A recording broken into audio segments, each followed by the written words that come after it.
ನಮಸ್ತೆ ಆತ್ಮೇರೆ. ಈ ವರ್ಷ ತೆಂಗಿನ ಕಾಯಿಗಳಿಗೆ ಬಹಳ ಡಿಮಾಂಡ್ ಇದೆ. ಅದರಿಂದ ನಡುವರ ಸಂಖ್ಯೆ ಜಾಸ್ತಿ ಆಗಿದೆ. ತೆಂಗಿನಕಾಯಿಗೆ ಯಾಕೆ ಡಿಮಾಂಡ್ ಜಾಸ್ತಿ ಆಯ್ತು ಅನ್ನೋದಕ್ಕೆ ಅನೇಕ ಕಾರಣಗಳ ಜೊತೆಗೆ ತುಂಬಾ ಕಡೆ ಮರಗಳಲ್ಲಿ ಈ ನುಸಿ ರೋಗ ಬಂದು ತುಂಬಾ ಗಿಡಗಳು ಸತ್ತೋಗಿದೆ. ಇನ್ ಕೆಲವರಲ್ಲಿ ತುಂಬಾ ಇಳುವರಿ ಬಹಳ ಕಡಿಮೆ ಆಗಿದೆ. ಆ ಇಳುವರಿ ಕಡಿಮೆ ಆದಾಗ ಏನಾಗುತ್ತೆ ಅಂತ ಹೇಳಿದ್ರೆ ಮಾರುಕಟ್ಟೆಯಲ್ಲಿ ಬಳಸೋರ್ದು ಸಂಖ್ಯೆ ಅದೇ ತರ ಇರ್ತದೆ. ಮತ್ತೆ ಬೇರೆ ಬೇರೆ ರೀತಿಯಲ್ಲಿ ಬಳಕೆ ಮಾಡೋದು ಹೊಸ ಹೊಸ ಪ್ರಯೋಗಗಳು ನಡೆಯೋದ್ರಿಂದನೂ ಕೆಲವೊಮ್ಮೆ ತೆಂಗಿನಕಾಯಿಗೆ ಬೇಡಿಕೆ ಬರ್ತದೆ. ಅದು ಈ ಸಲ ಬಂದಿರೋದು ಮೈನ್ ಬೇಡಿಕೆ ಏನಪ್ಪಾ ಅಂತ ಹೇಳಿದ್ರೆ ಕಳೆದ ವರ್ಷದ ಬೇಸಿಗೆ ಮತ್ತೆ ಈ ವರ್ಷದ ಬೇಸಿಗೆ ಎರಡೂ ಕೂಡ ಹೆಚ್ಚಾಗಿರೋದ್ರಿಂದ ಕಾಯಿಯ ಇಳುವರಿ ಕಡಿಮೆ ಇರೋದ್ರಿಂದ ಅದಕ್ಕೆ ಸ್ವಲ್ಪ ರೇಟ್ ಈ ಸಲ ಜಾಸ್ತಿ ಕಾಣಿಸ್ತಾ ಇದೆ.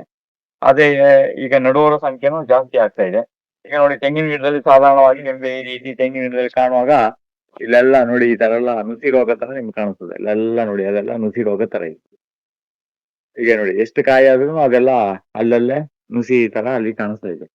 ಈ ತರ ಯಾವ್ದೋ ಫಸಲಿಗೆ ಬಂದಿದೆ ಆ ಗಿಡಗಳಲ್ಲಿ ನಿಮ್ಗೆ ನೋಡಿ ಇದೊಂದೇ ಗಿಡ ಅಂತಲ್ಲ ನೋಡಿ ಇದೆಲ್ಲ ಇಲ್ಲೇ ಬಿಟ್ಕೊಂಡಿದ್ದಾರೆ.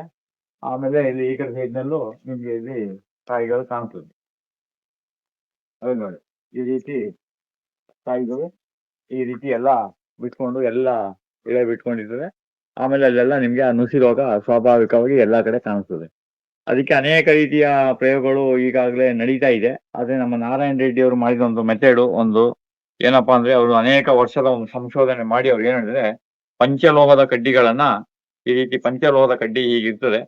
ಒಂದು ಕಿರು ಬೆರಳಿಗಿಂತ ಸ್ವಲ್ಪ ಸಣ್ಣ ಇರ್ತದೆ. ಆಮೇಲೆ ಇದು 9 ರಿಂದ 10 ಅಂಗ್ಲ ಇರ್ಬೇಕು. ಇಷ್ಟು ಉದ್ದ ಇರ್ಬೇಕು. ಇಷ್ಟು ಉದ್ದ ನೋಡಿ ಎಷ್ಟು ಉದ್ದ ಇದೆ. ಒಂದು 9 ರಿಂದ 10 ಅಂಗ್ಲ ಇರ್ಬೇಕು.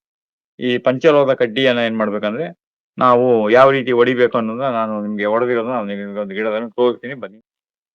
ನಮಸ್ತೆ ನೋಡಿ ಈಗ ನಾವು ಈಗಾಗಲೇ ಈ ಗಿಡಕ್ಕೆ ನಾವು ಹೊಡೆದಿದೀವಿ. ಈಗ ಈ ಹೊಡೆದಿದೆ ನೋಡಿದ್ರೆ ಇದೆಲ್ಲ ಏನಾಗ್ತದೆ ಇದೆಲ್ಲ ರೋಗ ಈ ಕಪ್ಪು ಎಲ್ಲ ಈ ಕಡೆಗೆ ಜಾರಕ್ ಶುರು ಆಗ್ತದೆ. ಈ ಕಡೆ ಬರಕ್ ಶುರು ಆಗ್ತದೆ ಈ ಕಡೆ. ಆಗ ಇದು ಮೇಲ್ಗಡೆ ಹೋಗೋದಿಲ್ಲ. ಇದನ್ನ ನೀವು ಹೊಡಿಬೇಕಾದ್ರೆ ಏನ್ ಮಾಡ್ಬೇಕಿದೆ ಇದು ನೇರವಾಗಿ ನಿಮ್ಗೆ ಹೊಡೆಯಿದ್ರೆ ಇದು ಬಹಳ ಸ್ಮೂತ್ ಆಗಿರ್ತದೆ. ಇದು ಹೋಗೋದಿಲ್ಲ. ಅದಕ್ಕೆ ಏನ್ ಮಾಡ್ಬೇಕು ನೀವು ಡ್ರಿಲ್ಲಿಂಗ್ ಮಿಷಿನ್ ತಗೊಂಡು ನಿಮ್ ಕೈಗೆ ಎಲ್ಲಿಗೆ ಎಟ್ಟುತ್ತದೆ ಅಲ್ಲಿಗೆ ಇಷ್ಟದಲ್ಲಿ ಪೂರ್ವದ ಕಡೆಗೊಂದು ಪಶ್ಚಿಮ ಕಡೆಗೊಂದು ಒಂದು ಡ್ರಿಲ್ಲಿಂಗ್ ಮಿಷಿನ್ ತಗೊಂಡು ಈ ತರ ಹಿಂಗ್ ಹೋಲ್ ಮಾಡ್ಬೇಕು. ಹೋಲ್ ಮಾಡ್ಬಿಟ್ಟು ಇದನ್ನ ಈಗ ನೇರವಾಗಿ ಹೊಡಿಯಕ್ ಹೋಗ್ಬೋದು. ಹೀಗೆ ಸ್ವಲ್ಪ ಕ್ರಾಸ್ ಆಗಿ ಹೊಡಿಬೇಕು. ಡ್ರಿಲ್ಲಿಂಗ್ ಮಿಷಿನ್ ಅಲ್ಲಿ ಹೋಲ್ ಮಾಡೋದ್ರೆ ನೀವು ಈ ತರ ಕ್ರಾಸ್ ಮಾಡ್ಬೇಕು. ಕೈಗೆ ಎಟ್ಟುಕೋ ಅಷ್ಟು ಎತ್ತದಲ್ಲೇ ಮಾಡ್ಬೇಕು. ನಿಮ್ಗೆ ಕೈ ಇಲ್ಲಿ ಇಟ್ಕೊಂಡು ಡ್ರಿಲ್ಲಿಂಗ್ ಮಿಷಿನ್ ಮಾಡಕ್ಕೆ ಈಸಿ ಆಗ್ತದೆ. ಇಷ್ಟರಲ್ಲೇ ನೀವು ಈಸಿಯಾಗಿ ನೀವು ಇದು ಮಾಡ್ಬೇಕು. ಮಾಡಿದ್ಮೇಲೆ ಇದನ್ನೇನ್ ಮಾಡೋಕೆ ಇದನ್ನ ಹಾಕ್ಬಿಟ್ಟು ಹೊರಗಡೆ ಹೊಡೆದು ಒಂಚೂರು ಹೊರಗಡೆ ಉಳ್ಕೊಂಡ್ರು ಪರವಾಗಿಲ್ಲ, ತೊಂದರೆ ಏನಿಲ್ಲ. ಇದು 9 ರಿಂದ 10 ಅಂಗ್ಲ ಉದ್ದ ಈ ತರ ಇರ್ತದೆ. ಈಗ ನಾವು ಪೂರ್ವದ ಕಡೆಗೊಂದು ಪಶ್ಚಿಮ ಕಡೆಗೊಂದು 2 ಕಡ್ಡಿನ ಹೀಗೆ ನಾವು ಕ್ರಾಸ್ ಆಗಿ ಈಗ ಹೊಡಿಬೇಕು.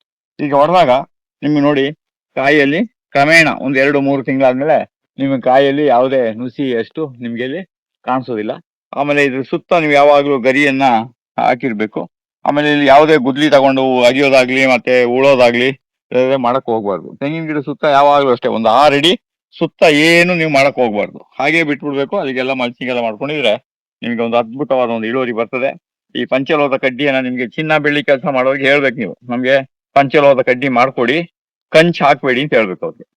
ನಮ್ಗೆ ಪಂಚಲೋಹದ ಕಡ್ಡಿನ ಮಾಡ್ಕೊಡಿ, ಅದಕ್ಕೆ ಕಂಚನ್ನ ಹಾಕ್ಬೇಡಿ ಅಂತ ಹೇಳ್ಬೇಕು. ಕಂಚ್ ಏನ್ ಮಾಡ್ತದೆ ಸಿಡ್ಲನ್ನ ಆಕರ್ಷಣೆ ಮಾಡ್ತದೆ. ಅವಾಗ ಅಲ್ಲಿಗೆ ಏನು 4 ಐಟಮ್ ಯಾವ್ದು ಚಿನ್ನ, ಬೆಳ್ಳಿ, ಕಬ್ಬಣ, ತಾಮ್ರ ಅದು ಮಾತ್ರ ಅಲ್ಲಿ ಇರ್ಬೇಕು. ಕಂಚು ಇರಬಾರ್ದು. ಈ ತರ ನೀವು ಹೇಳಿ ಇದು ಯಾರಾದ್ರೂ ನಿಮ್ಗೆ ಮಾಡ್ಕೊಡೋರಿದ್ರೆ ಚಿನ್ನ ಬೆಳ್ಳಿ ಕೆಲಸ ಮಾಡೋರಿದ್ರೆ ಅವ್ರು ಹೋಗಿದ್ರೆ ಅವ್ರು ಮಾಡ್ಕೊಡ್ತಾರೆ. ಅದು ಒಂದು 200 ರೂಪಾಯಿ ಆಗ್ತದೆ ಚಾರ್ಜ್ ಮಾಡ್ತಾರೆ ಅವರು. 200ಕ್ಕಿಂತ ಜಾಸ್ತಿ ಆದ್ರೆ ನೀವು ನಮಗ್ ತಿಳಿಸಿ, ನಾವು ನಿಮಗೆ ಒಂದು 8-10 ದಿನದಲ್ಲಿ ಅದನ್ನ ಮಾಡಿ ನಿಮ್ಗೆ ನಾವು ಕೊರಿಯರ್ ಕಳ್ಸ್ಕೊಡಕ್ಕೆ ಒಂದು ವ್ಯವಸ್ಥೆ ಮಾಡ್ತೀವಿ.